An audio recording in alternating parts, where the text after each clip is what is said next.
Someone close is a big red flag. Yes, sir. Let me say it louder for my chosen ones in the back. Listen, family, someone close is a big red flag. Now, I need somebody to drop in these comments pronto and say flag on the play. Yes, sir. Make sure you drop in the comments, family, and say flag on the play. Now, just like Clifford the big red dog, yeah, family, they are Clifford the big red flag. Yeah, Clifford the big red flag. And oftentimes we allow them to go by if they are handsome. We allow them to go by if they're beautiful. We allow them to go by if they are gifted, rich, successful, or a person who seems to carry the keys to every opportunity I want or would like. Right? You know, one thing I noticed about the Diddy documentary is how the culture and human beings will allow a person to have toxic traits, toxic behaviors, be abusive, manipulative, lying, a whoremonger, cheat on their wives, husbands, all these different things. They will allow these evil and wicked behaviors all for a check. Or just because this person may withhold the power, withhold the ability of them getting into certain doors or being able to do certain things.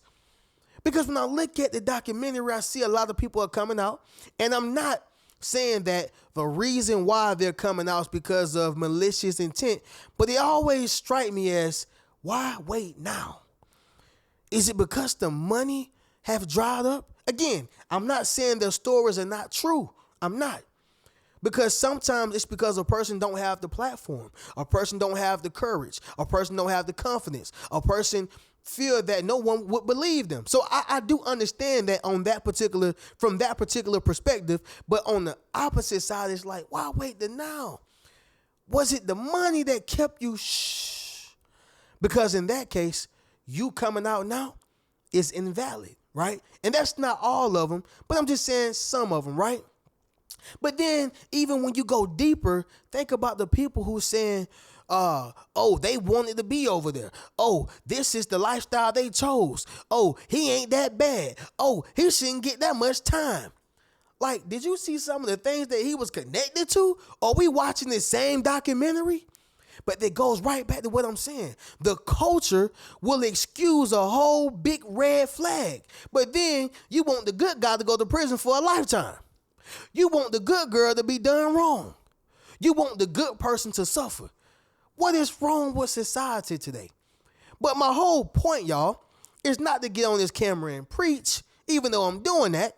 But I'm just simply saying that you got to know when someone close is a big red flag, and you cannot give them a pass just because they have money, they're gifted, they're anointed, they got this, they got that. You got to call them out for what it is and walk away whenever it's necessary. I don't care if you're walking away from a check. It is not giving up your integrity or dignity for. You look at a lot of those celebrities, they can't even look in your eye. I'm talking about you. They can't even look in your eye because they know what they did to get that $1 million. They know what they did. And the people around them ain't no better. They allowed that big red flag, right?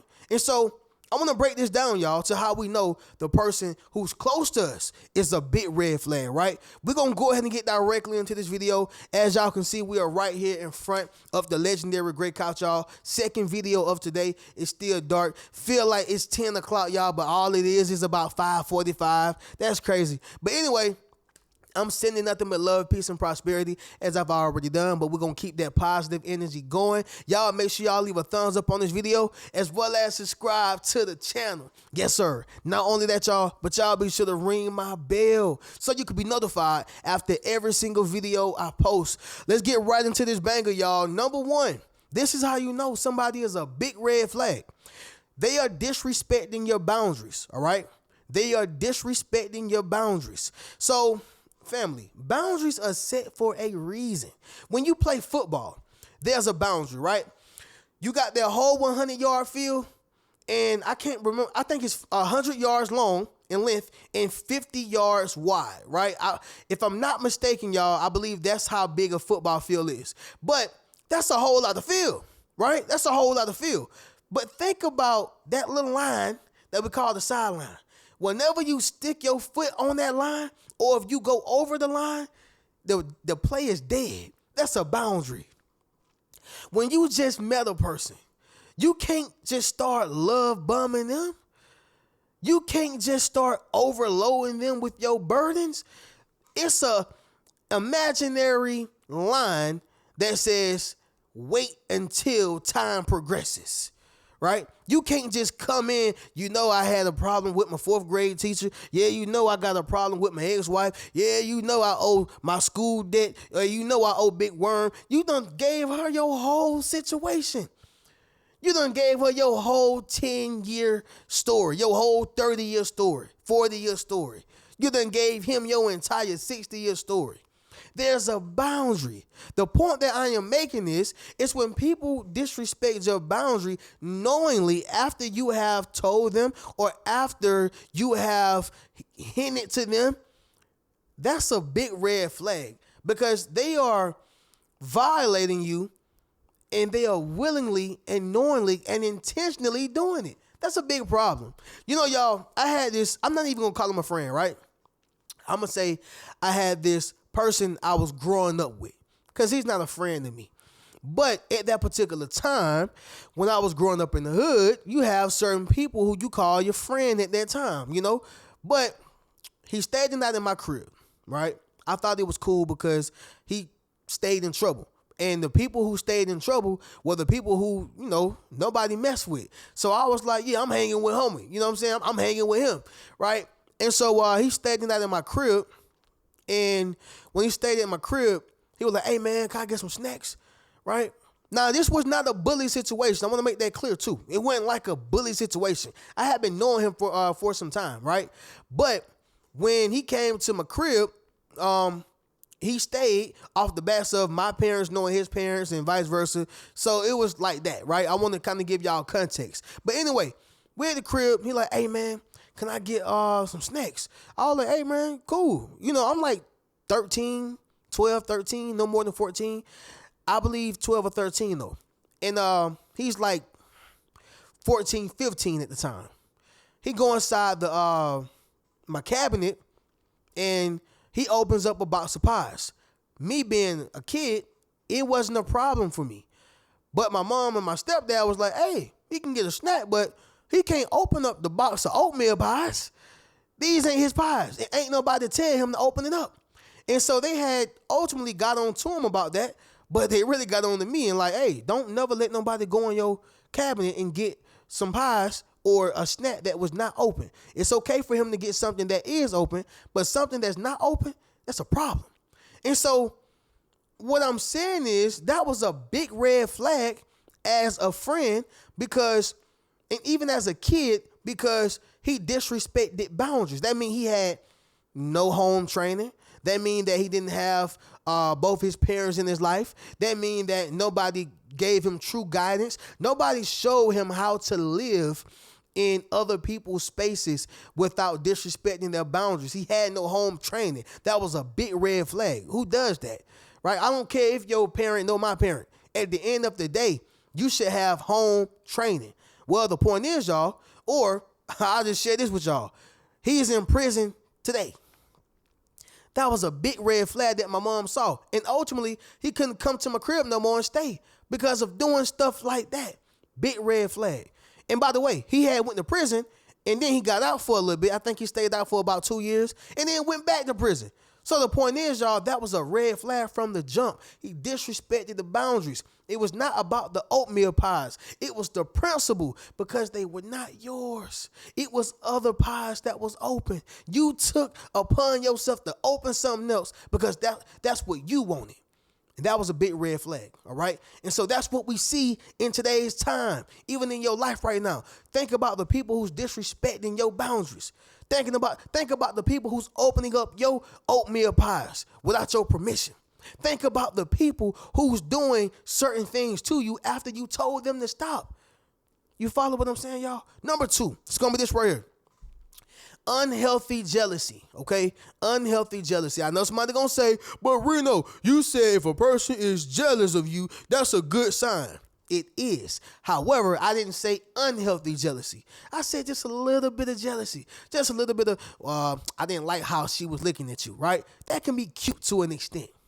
Hey, I do some things for you, girl. It can be a turn on for a woman to an extent, right? Don't nobody want to feel like their partner don't care about them being around other people like that. Don't nobody want to feel like their partner is just a mute and they're not going to say anything. I know for me, I love when my woman say, all right now, I mess her up or something like that. You know what I'm saying, y'all? What I am saying is unhealthy jealousy is a problem. Yeah, when you can't even go to the bathroom without them asking, hey, who in there? When you can't go to the closet and they say, hey, is Rodney in that closet with you? When you can't go to the library with your friends, all right? It can be a group full of nerds. They're going to think that you're sleeping with them. Let me give you 2 examples of this. So in the Diddy documentary, I also was enlightened. I already kind of knew this, but it kind of highlighted that Diddy was jealous of Pac. He wanted to be like Pac. And he was also jealous of the relationship that Pac and Biggie had. And a lot of people don't know this, but that's why they started beefing a lot, because it was a problem between Pac and Diddy, honestly. Diddy wanted Pac to do music with him. He wanted to sign him. He wanted to do business with him. And Pac was like, nah, I'm cool on you, bro. I see straight through you. And so he was just jealous of Pac, right? Pac was a true star. Natural. Yeah, Diddy got more money, but Pac just got more charisma naturally. I'm a star without the money. So you ain't really no star. You follow what I'm saying? And so that is a case of unhealthy jealousy. Why? Because ultimately it led to Pac dying. Now, Pac did have a part in his own demise, right? But what people don't know is that the people who, did what they did to Pac was on payroll for Diddy. Yo. Now, we ain't going to turn this into an East Coast, West Coast battle war problem, but I'm saying this, y'all, that still has everything to do with jealousy at the end of the day. That's what you call unhealthy jealousy. Be mindful of who you have around you. Let's talk about the other one, the insecure spouse. Yeah, you can't even go to McDonald's with your girlfriends or your homeboys without your spouse thinking that you finna go knock something down or go lay on top of something or about to go on a date or whatever the case is. That insecure spouse gonna be a problem. They're gonna be a problem. That's unhealthy jealousy to where it is, it's detrimental. It's stressing you. It's giving you anxiety. All right? It's giving you anxiety to where you feel like you are doing something that you ain't got no business doing. You start feeling like that. And the whole time you ain't doing nothing. That's that unhealthy jealousy I'm talking about. So you got different perspectives of it. It can be jealousy towards a friend or jealousy towards a spouse. All right. Some people are jealous because their spouse have motion. They got money or they are beautiful or handsome. People like them. You follow what I'm saying, y'all? Drop in the comments and let me know. Number 3 is going to be this right here. Dishonesty. Okay? Dishonesty. This right here is very, very big. Listen, y'all, when a person lie about the small things, best believe they're going to lie about the big things too. Yeah, when a person lie about the small things, best believe they're going to lie about the big things. So I was in this relationship and y'all, I'm real big on my woman being natural. I'm real big on her not using so much makeup. You can beat yourself sometime. You can slay yourself sometime. Like, you can do it often. But when it comes to natural in terms of not taking pills to get, certain body parts to grow, I don't really like that because, number one, it take away from who you are. And number 2, the health hazard, right? The health hazard. So me and this girl were living together at the time, and I was like, hey, man, stop taking the pills. I don't want you to do that. I want you to be natural, but also on top of that, I don't want anything to happen to you. And so she was like, I ain't going to take the pills, and that was that. Well, I go downstairs, and I'm not looking for anything. It's just kind of, I bumped across it, right? I ran across it, okay? Kind of bumped into it. And I looked at the thing, and it was like the pills were gone. And so I confronted her about it. Hey, what happened to the pills? Last time I checked, they were full. Now they're gone. So that means that you've been lying to me the entire time. I told you not to take the pills. And it's small. I'm not even mad about the pills. Once again, I'm mad. It's the principle. It's the principle. If you wasn't going to stop taking them, you should have said, I'm sorry, baby, I'm not going to stop taking these pills. I would have felt better about it. But when she lied to me about it, it made me think, what else are you lying to me about? What else are you not keeping it 100 about? What else is it that you're being secretive about? And so that was a big red flag. All right. And later on, the relationship ended due to dishonesty. Red flag. All right. We can't ignore them. Somebody drop that down below in the comments. Don't ignore the red flags. All right. Number 4 is coming this right here, y'all. Very important. Emotional instability. Emotional instability. Listen, y'all, this is when they have they lack the ability to reason, use logic, give grace, and bring maturity to the table. All right.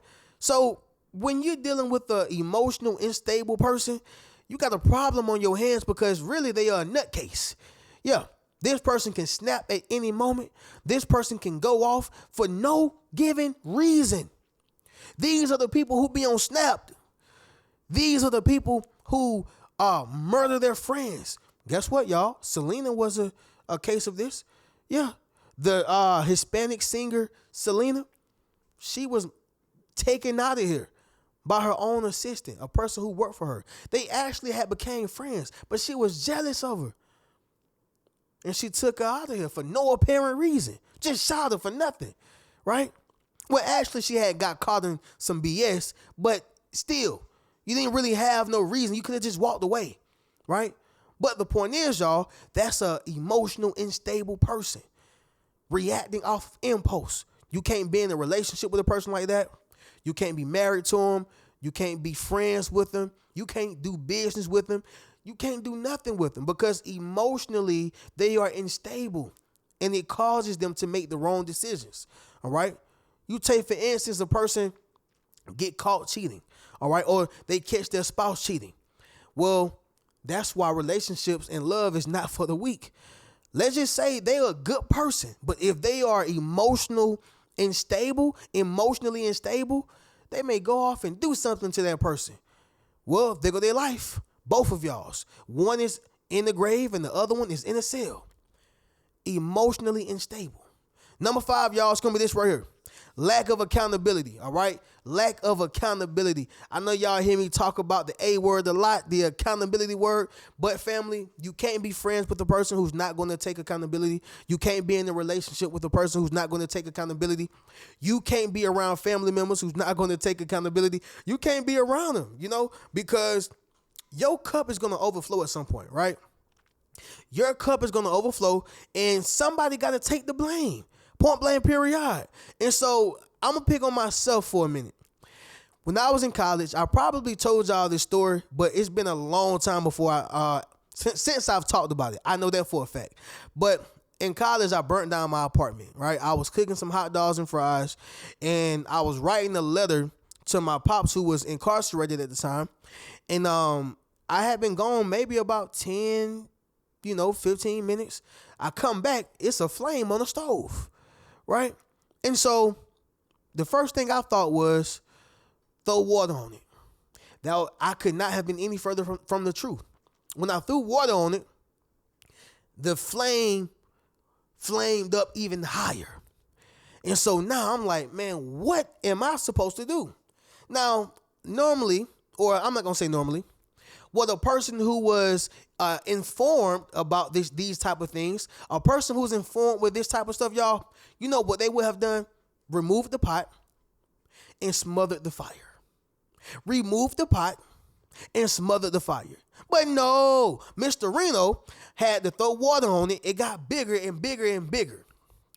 Ultimately, y'all, the apartment started catching fire. So now the cabinets are being caught. Now the counters are being caught. The wood.